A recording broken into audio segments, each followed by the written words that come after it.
Então vamos iniciando o programa de hoje, mas antes de seguir para a primeira pauta, quero dizer a vocês que nós estamos ao vivo e para você que participa desde o início da semana conosco, na próxima sexta-feira estaremos sorteando essa linda peça utilitária feita em cerâmica e fornecida gentilmente pela Olaria do Espanhol, que fica em Icoraci. Então ligue e participe, é muito fácil. Boa tarde, Rayana. Muito boa tarde, Vanessa. Uma ótima tarde a todos. Participe através das nossas redes sociais, interagindo com a gente aqui no programa. É só mencionar @semcensurapa no nosso Twitter ou enviar a sua mensagem de texto para o nosso WhatsApp. Anote aí, 988957957. Você já teve que fornecer informações que considerou excessivas para uma empresa? E-mail, endereço, último salário, contatos de familiares e até a opção religiosa viraram alvos do interesse de organizações que, ao longo dos anos, guardaram enormes bancos de cadastros no país. Essa coleta indiscriminada, porém, está com dias contados. A Lei Geral de Proteção de Dados, em vigor desde agosto do ano passado, deve colocar na mão dos indivíduos o poder de responder ou não várias destas perguntas, sabendo com quais finalidades elas são feitas. Além disso, quem não se adaptar pode sofrer sanções a partir de agosto deste ano, quando a lei completa um ano em vigor. Para explicar mais sobre o assunto, recebemos no Sem Censura agora o advogado Denis Farias, que é consultor jurídico em proteção e privacidade de dados com certificação internacional. Doutor Denis, seja bem-vindo ao programa. Explique melhor para a gente o que significa ou o que diz a Lei Geral de Proteção de Dados.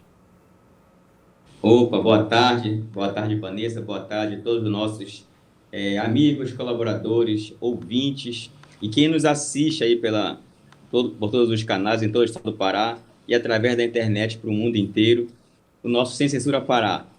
Então, parabéns, Vanessa, primeiramente parabéns pelo tema, parabéns pela TV Cultura escolher um tema tão relevante, que é algo que é um futuro que já chegou. Eu ouso, Vanessa, a arriscar que a Lei Geral de Proteção de Dados, ela é o novo Código de Defesa do Consumidor do meio digital. A gente sabe que com a pandemia, os canais digitais, os meios digitais de comunicação, eles aceleraram. E dentro desse contexto, despertou-se, não só no Brasil, mas no mundo inteiro, para o tratamento de dados. E existe aquela frase, né, Vanessa, que você sabe que os dados são valiosos tanto quanto o petróleo. Só tem um detalhe, que o petróleo vai acabar, mas os dados não. E os dados para as empresas, eles significam muita coisa. Por quê? Você iniciou o programa colocando de forma muito inteligente a respeito do armazenamento e da colheita de dados. É importante também ressaltar, Vanessa, que a nova lei de proteção de dados, ela, em hipótese alguma, ela proíbe o uso de dados. Ela não veio para proibir, ela veio para disciplinar um uso inadequado dos dados. Porque antes da lei, o que acontecia, Vanessa, como você bem colocou no início? As empresas colhiam os dados das pessoas e colhem até hoje. As pessoas davam de boa fé esses dados para as empresas e o que muitas empresas faziam? Compartilhavam, vendiam, usavam os dados do cliente como uma moeda de troca. E como você bem colocou, foram criados bancos de dados e com esses bancos de dados, o que as empresas fazem? Elas traçam o perfil do cliente. Para quê? Para melhor oferecer produtos e serviços a depender do quê? Da faixa etária, a depender de um estilo musical, um estilo de roupa, um estilo de vestir. Então, todos esses dados agora, com a Lei Geral de Proteção de Dados, eles vão ter que ser tratados de forma adequada. E qual será essa adequação? Que adequação é essa, Vanessa, que a lei trata? Primeiro, o que é fundamental de quase tudo. Hoje, para as empresas colher os dados, armazenar os dados, que a lei chama tratar os dados, ela precisa, no mínimo, de uma autorização do titular do dado. Porque o que a lei trouxe, Vanessa? A lei trouxe uma cultura de proteção e de consciência de que os dados, eles não são das empresas. Os dados são dos clientes. E como o cliente cede gentilmente, de boa fé, esses dados, então é justo que esse cliente ele tenha direito a quê? Tenha direito a saber como os dados são armazenados, a segurança da informação, Vanessa, isso é um tema muito interessante, a segurança da informação. Os titulares dos dados, os clientes, eles têm direito a ter a segurança da informação. E isso redobra para as empresas, e não só empresas, tá, Vanessa? A lei fala em organizações públicas e privadas. Então, a lei vincula e obriga não somente empresas, mas partidos políticos, igrejas, cartórios, clínicas, todo tipo de organização, seja pública, seja privada, ela precisa tratar os dados dos clientes com mais respeito, garantir a segurança da informação e, sobretudo, ter consentimento do cliente para tratar os dados. Perfeito. Eu sou de uma época, doutor Denis, que quando a gente ia, por exemplo, abrir uma conta numa loja, a gente preenchia uma ficha de informação cadastral. Dados e informação cadastral é a mesma coisa? Exatamente. Porque o cadastro, o que o cadastro vai colher? Nome, RG, CPF, telefone, e-mail. Então, exatamente, dados cadastrais e dados pessoais é a mesma coisa. E vou falar que somos nós, eu também sou dessa época também, tá, Vanessa? Então, compartilhamos da mesma época. Como é que nós, enquanto consumidores, né, enquanto indivíduos, nós temos a garantia, ou cobrar a garantia, de que existe segurança nas informações que eu estou prestando para aquele serviço? Seja aí num plano de saúde, uma loja, um serviço de internet. Ótimo, ótima pergunta. Exatamente esse é o espírito da lei. Então, o que a lei traz de direitos? Eu vou dar também aqui, tá, Vanessa? Os direitos dos titulares de dados e também alertar e informar às empresas e organizações como elas devem se comportar diante dessa nova realidade. Então, a partir de hoje, a empresa ela pode ter um cadastro pessoal, ela pode colher dados, pode. Mas quais são os requisitos que ela tem que observar? Primeiro, tem que atender ao que a lei chama de princípio da especificidade. Então, o objetivo que foi informado para o cliente, que aquele dado foi colhido, aquele objetivo ele tem que ser respeitado. Vou dar um exemplo. Se o objetivo da colheita daqueles dados for, por exemplo, para emitir nota fiscal, sem problema, na boa, até porque a lei, existem o que a gente chama de bases legais, que são autorizações que a lei dá para a colheita de dados. Nesse caso, a lei obriga que a loja, a empresa, a organização que emite nota fiscal, ela tenha os dados do cliente até para poder emitir. Ótimo, sem nenhum problema. Se o objetivo foi esse, acabou ali. A empresa não tem que ficar armazenando. Ela não pode, sob pretexto de colher os dados para emitir nota fiscal, ficar com esses dados em seu poder e compartilhar com outra empresa e vender esses dados, a menos que ela tenha autorização. Então, é direito do cliente, quando ele é cobrado, quando é requerido dele os dados, que ele pergunte, tudo bem, eu vou ceder meus dados, mas eu lhe pergunto, qual a finalidade? E a empresa tem que dizer, eu colhi os seus dados para tais e tais finalidades. Aí vamos supor que a empresa queira enviar e-mail marketing, né? Que existe muito isso. Olha, mas eu quero também enviar e-mail para você quando houver alguma promoção. Eu quero pegar o seu WhatsApp aqui, né? O número do seu WhatsApp, que eu quero, quando tiver uma promoção, eu quero encaminhar para você. Se vê que o objetivo começou a mudar. Então, se o objetivo é esse, e tem que ter, no mínimo, uma autorização. Porque aquela história é proteção e privacidade dos dados. Nós vivíamos uma época, Vanessa, que a nossa privacidade era totalmente violada. E antes, privacidade era violar uma carta, né? Era coisa de paparazzo que fazia com pessoas famosas como você, Vanessa, que tiravam fotos quando você passava, né? Ainda bem que nunca me pegaram no biquíni, viu, na praia, tá, doutor Dente? Só que agora, a nossa privacidade, ela vai muito além, né? Quantos de nós, às vezes, não recebeu um e-mail de uma empresa que você nunca comprou lá? Quando você acorda de manhã, está lá cheio de e-mails, né? Quantas vezes às vezes a pessoa recebe uma ligação ofertando um produto ou um serviço sem você nunca ter contato com aquela empresa? Então, quando acontece isso, o que ocorreu? No mínimo, houve um compartilhamento indevido. Então, quando a empresa ela for colher os dados, ela tem que deixar ciente. Olha, os dados vão ser compartilhados? Vão ser compartilhados. Ok, você me autoriza? Autoriza, sem problema. Ou então não autorizo.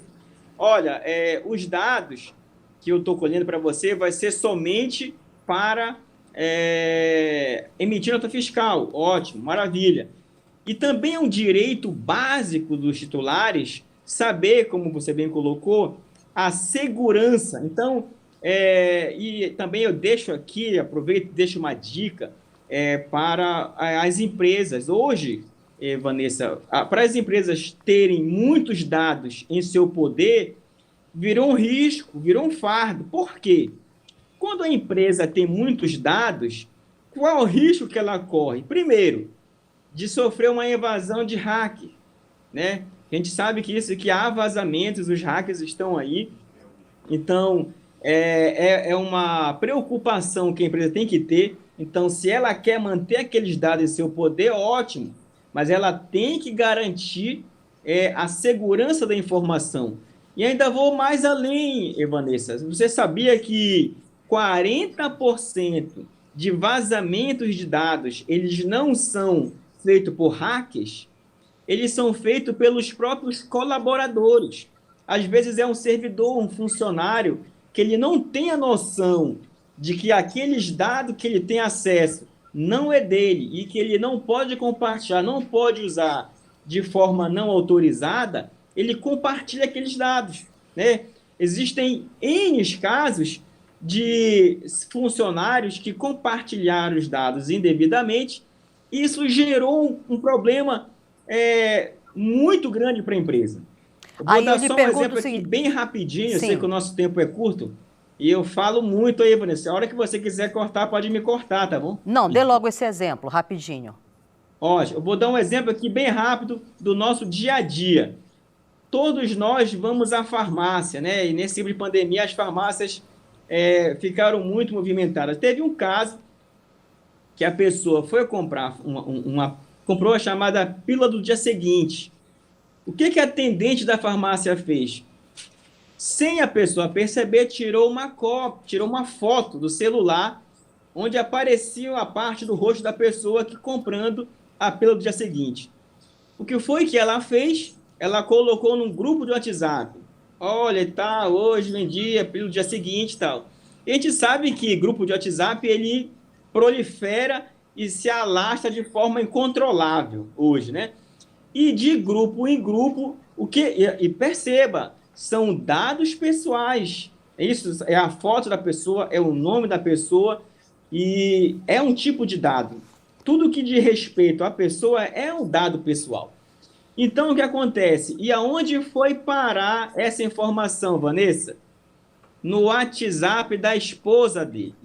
Eita. E isso gerou, ou seja, nós temos, no caso de vazamento de dados, dados sensíveis, porque é relativo, né, acaba sendo relativo à saúde pública.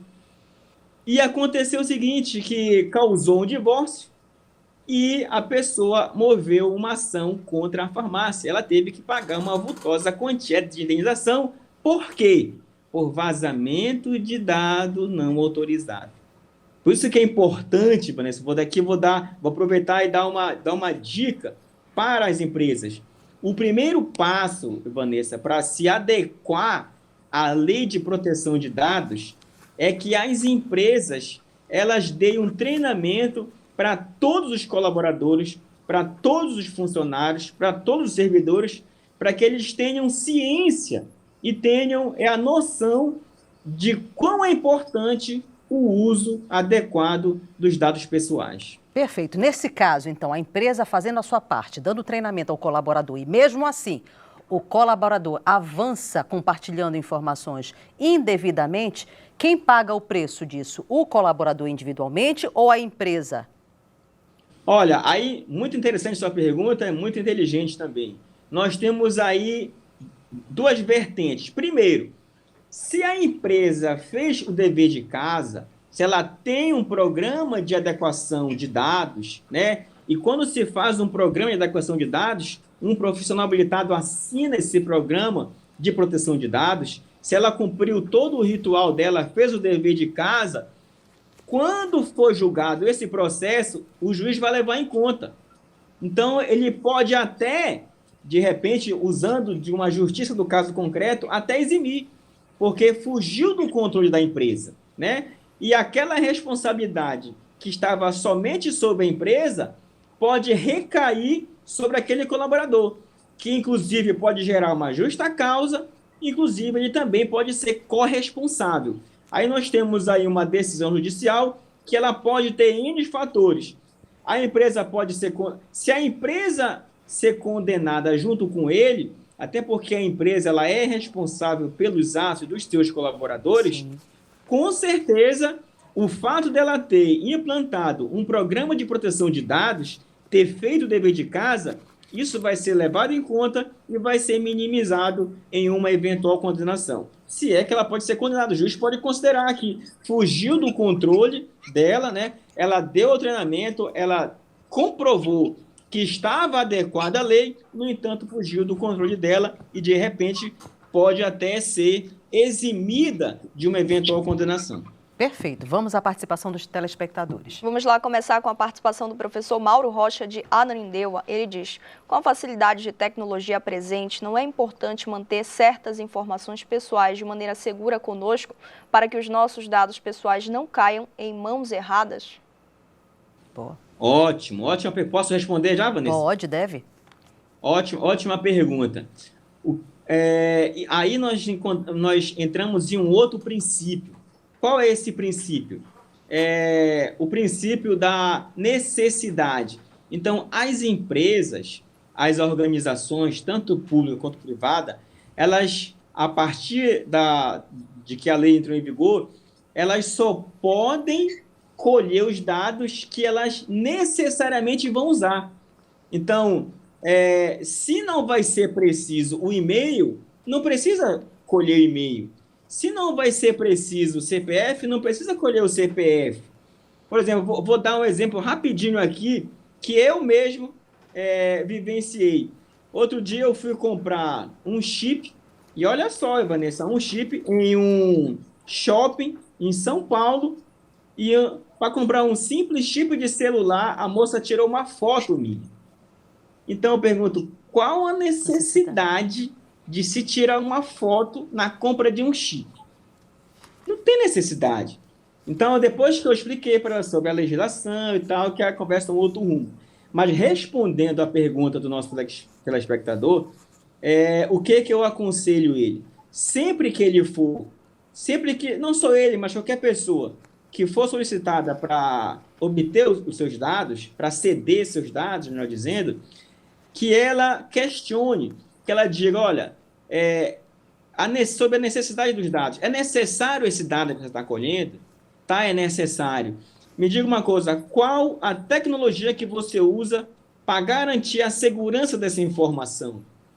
Outra coisa que eu vou lhe perguntar, você vai compartilhar esses dados com mais alguém? Então, aí ela precisa ter essa noção, essa ciência de que todos esses requisitos, na hora da colheita dos dados, eles precisam ser atendidos. Mais participação. Participação do Fernando Lima, lá do bairro do Telégrafo. Ele gostaria de saber como funcionam os dados que são armazenados pelo Google, pois eles revelam dados para análise através de dados coletados das pessoas. Boa pergunta. Ótimo, ótima pergunta. Exatamente, a Lei de Proteção de Dados, Vanessa, ela está em um contexto não somente nacional, mas no contexto internacional. Começou na Europa, né, com o GDPR, e por todo os Estados Unidos, América, por todo o mundo, foi se criando regras a respeito do armazenamento. Quando a gente fala que o Google ele tem os nossos dados, e também eu vou deixar uma dica muito interessante para todos que estão nos assistindo agora. Então, quando o Google ele colhe os nossos dados, a gente observa que eles a todo tempo estão mudando a chamada política de privacidade.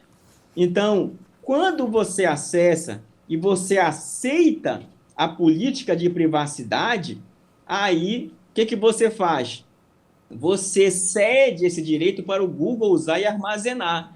E normalmente esses dados não estão armazenados no Brasil, normalmente é nos Estados Unidos ou na Europa, normalmente. Então, o que eu aconselho? Isso vai uma dica muito interessante para todos nós que temos dados. E todos nós acessamos o Google hoje, né? O Google, com desculpa da palavra, virou o pai dos burros, né? Que qualquer coisa a gente não sabe, vai no Google. Antes a gente ia na biblioteca, mas hoje é muito fácil, vai no Google. Então, o que eu vou dar uma dica aqui e até instigo a todos que estão nos ouvindo e participando aqui a ter essa experiência. Envie um e-mail para o Google, porque você tem direito.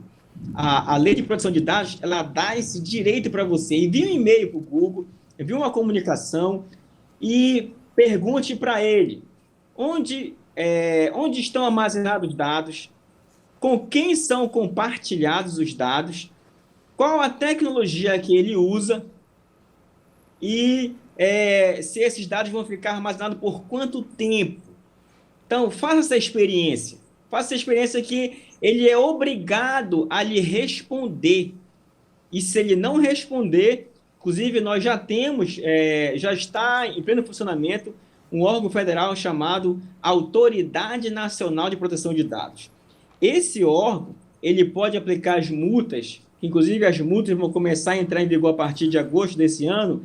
Essas multas, elas vão de 2% do faturamento até 50 milhões.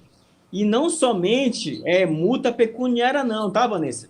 Mas suspensão do uso do banco de dados, bloqueio do uso do banco de dados, que pode ser muito pior do que uma condenação pecuniária. Então, se o Google é uma empresa, se o Google não responder, você fica já com o direito a fazer o quê? Fazer uma reclamação junto à Autoridade Nacional de Proteção de Dados e também entrar com uma ação judicial, porque é um direito fundamental seu. É como eu falei, os dados não são do Google, os dados não são da empresa, os dados são do cliente. Exato. Então, se é dele, é justo que ele tenha acesso e saiba de tudo que está sendo feito com seus dados. Muito bom. Tem mais pergunta? Pergunta da Rosimara, do bairro da Condo. Gostaria de saber para onde vai o nosso CPF quando damos no supermercado e em outros estabelecimentos. Eu ainda emendo a pergunta. Nós temos a obrigatoriedade de fornecer o número do CPF? Ótima pergunta. Aí entra naquela questão da base legal. Para se colher um dado, tem que ter uma base legal, tem que ter uma justificativa. Então, vamos lá. Se colher seu CPF, vamos para o caso concreto, se colher seu CPF, você pode perguntar, me diga uma coisa, qual o objetivo?